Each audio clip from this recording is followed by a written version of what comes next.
Garden রিচে ভয়াবহ বিপর্যয়, বহুতল বিপর্যয়। এবার ঘটনাস্থলে নমুনা সংগ্রহ করলো কলকাতা গোয়েন্দা পুলিশের হোমিসাইড শাখা। অন্যদিকে ফিরহাদ হাকিম তিনি আবারও ঘটনাস্থলে পৌঁছেছেন এবং তিনি বললেন যে ধ্বংসাবশেষ সেখানে রয়েছে সেই ধ্বংসাবশেষ সরানোর কাজ চলছে। এবং সেদিন রাতের যে ঘটনা, অর্থাৎ রবিবার রাতের যে ঘটনা, রাত 11:49 যে ভয়াবহ বিপর্যয়ের ঘটনা ঘটে, সেই মুহূর্তে সিসিটিভি ফুটেজ আপনাদেরকে আরও একবার দেখাচ্ছি।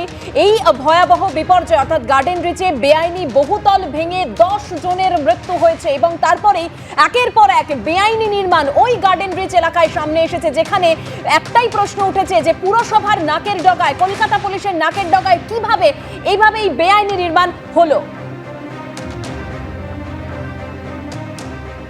স্যার চলছে, কেএমসির টিম কাজ করছে। ঠিক আছে, একজন তো আটকে পড়ে থাকার একটা আশঙ্কা করা হচ্ছিল, উনি কেমন আছেন, পুরসভা কাজ করছে? ওনার খোঁজ নেওয়া হচ্ছে।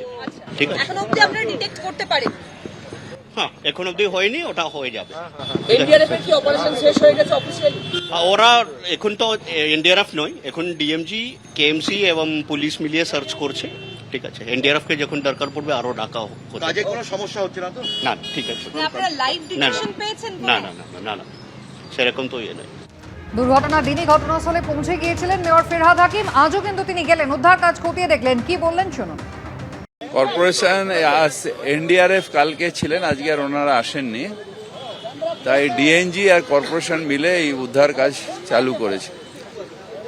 আমরা একটা দেওয়াল ভেঙে দিয়ে একটা জেসিপি ঢোকাতে পেরেছি, তো ওইখান থেকে ওরা ওই ডেব্রিসগুলোকে আমরা আস্তে আস্তে তুলছি।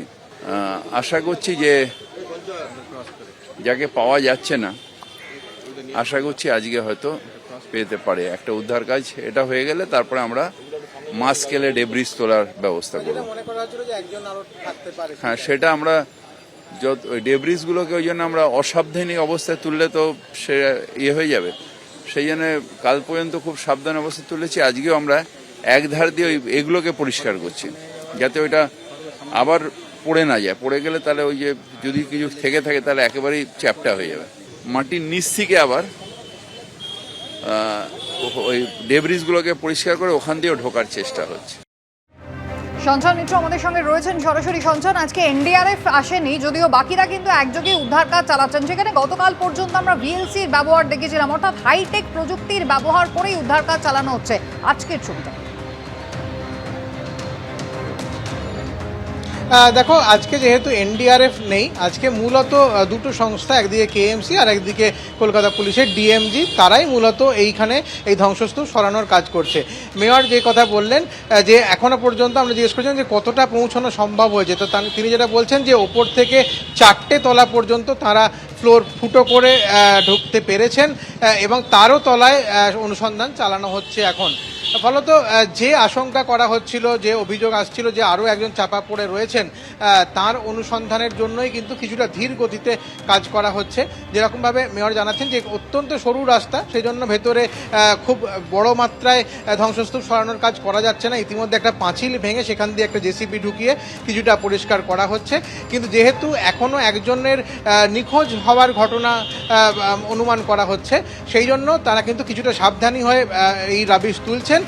ইতিমধ্যেই তার বাড়ি এর ভেতরেই, তার বাড়িতেও মেয়র গিয়েছিলেন এবং তিনি তার পরিবারের লোকজনের সঙ্গে কথা বলেন এবং মেয়র যেটা জানাচ্ছেন যে ভেতরে এই অনুসন্ধান কিন্তু এখনো পর্যন্ত চলছে। যেরকম বললাম যে 4টে তলা তারা ওপর থেকে ফ্লোর ফুটো করে ঢুকতে পেরেছেন, তারও নিচে তারা এবার ঢোকার চেষ্টা করছেন এবং এখানে অনুসন্ধান করলে তবেই আর কেউ আছেন কিনা ভেতরে সেটা নিশ্চিত করা যাবে।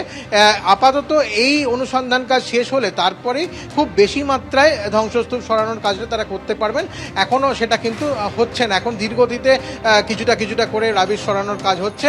তবে এই অনুসন্ধান কাজ শেষ হলে তারপরেই কিন্তু মাস স্কেলে এই রাবিশ ক্লিয়ারটা শুরু করা হবে। সঞ্চয়ন ধন্যবাদ, ময়ূর তোমাকেও ধন্যবাদ।